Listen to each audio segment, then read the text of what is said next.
চীনে বয়স্ক জনগোষ্ঠীর সংখ্যা বাড়ছে, আর তাদের যত্নে যেন কোনো ত্রুটি না থাকে সে লক্ষ্যে কোমর বেঁধে নেমেছে দেশটির প্রশাসন ও প্রযুক্তি উদ্যোক্তারা। বয়স্কদের যত্নে এবার দেশটিতে চালু হলো কৃত্রিম বুদ্ধিমত্তা চালিত বিভিন্ন পরীক্ষামূলক প্রকল্প। চেচিয়াং প্রদেশের উচেন শহরে প্রতি বছরই আয়োজিত হয় বিশ্ব ইন্টারনেট সম্মেলন। এবারের আয়োজনে চীনের একটি স্মার্ট বয়স্ক সেবাদান কেন্দ্র কয়েক ঝলক দেখিয়েছে বৃদ্ধদের যত্নে ভবিষ্যতে কি কি ঘটতে চলেছে।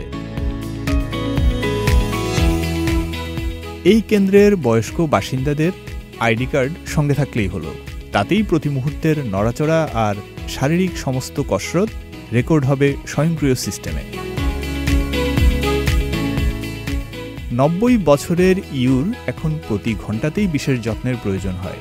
তার বিছানার ওপর রাখা সেন্সরটি তার সারা রাতের ঘুম ও বিশ্রামের যাবতীয় তথ্য পাঠিয়ে দেয় সেন্টারের সিস্টেমে।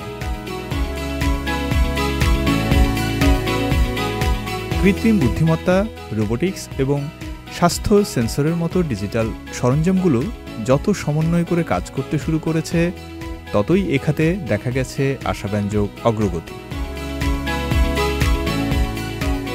অন্যদিকে সিচুয়ানের ছেংতুতে সম্প্রতি চায়না মিডিয়া গ্রুপের সহ-আয়োজনে অনুষ্ঠিত ন্যানি রোবট সম্মেলনের একটি অংশ হিসেবে ছিল স্মার্ট বয়স্ক সেবা প্রদান রোবটের প্রদর্শনী।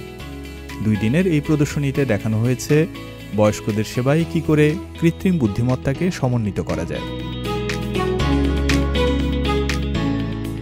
প্রদর্শনীতে বাস্তব জীবনে মানুষ ও রোবটের নানা ধরনের সংযোগ দেখানো হয়েছে।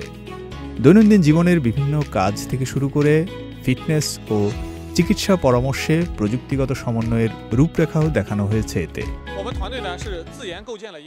আমাদের দল একটি স্মার্ট ফুড প্ল্যাটফর্ম তৈরি করেছে, যা খাবারের আগে রোগ নির্ণয়, খাবারের সময় বলে দেওয়া, খাবারের পরে বিশ্লেষণ করতে পারে।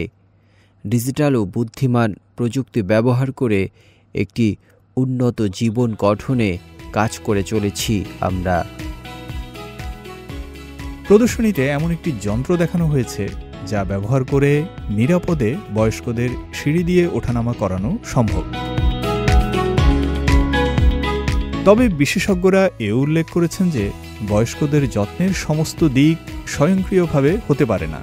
তাদের মতে ভবিষ্যতে এ সেবার অন্তত 60% কাজ স্বয়ংক্রিয়ভাবে হবে। এজন্য তথ্যপ্রযুক্তি নির্মাতা ও সেবা প্রদানকারীদের মধ্যে যোগসাজশ বাড়ানোর প্রয়োজনীয়তার কথাও উল্লেখ করেন তারা। ফয়সাল আব্দুল্লাহ, সিএমজি বাংলা।